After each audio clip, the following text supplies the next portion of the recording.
Hermann Goering had been given command of the Luftwaffe amongst many of his other highly sought-after positions within the Third Reich. With that, he wished to once again reclaim his status as a master of aerial combat and to ultimately once again become a German hero, just as he had done during World War I. Adolf Hitler and the Nazi Party used Hermann Goering's stature to bolster the image of the Nazi Party and lend it some much-needed credibility during its formative years. Hermann Goering succeeded in his role devastatingly well.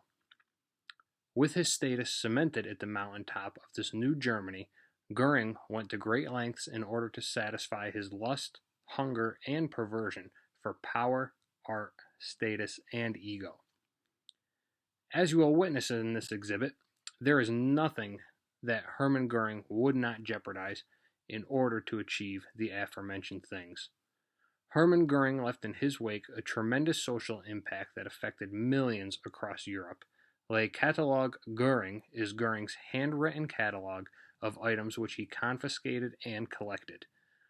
You would think Goering utilized his position to degrade the Jewish people of any humanity they possessed, along with purging any right they had to the pleasures of the world.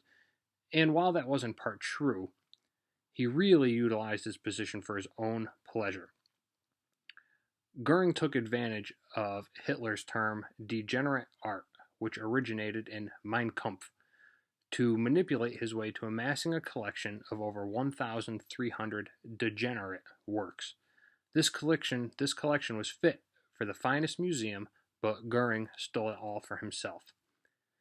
Furthermore illustrating how important image and power were to Hermann Goering, he maintained a guest book at his hunting estate named Hall.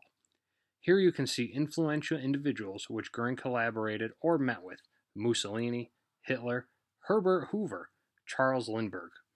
Goering enveloped his life with things only the global elite could obtain, and this book of names just shows how desperate Goering was to remind himself every day of the people he associated himself with and perceived status that his proximity to these individuals possessed. Clearly having a dark mix of love and perversion of art, Goering had a portrait of himself commissioned in which Hermann Goering can be seen wearing medals from World War I in the late 1930s. Also, Goering had a portrait with his pet lion, Mookie, commissioned. In this portrait, Goering can be seen dressed in his finest white uniform, snuggling the lion closely on his cheek. Today this may not seem too different than a photograph, but these commissioned portraits are indicative of a period in time where having portraits completed was expensive and a symbol of importance. Hermann Goering's positions held within the Third Reich were unsurpassed by all except Adolf Hitler himself. Goering's accomplishments and endeavors very may have been achieved for the people of Germany and the Nazi Party, but what should be remembered is that they were just as much, if not more so, for himself.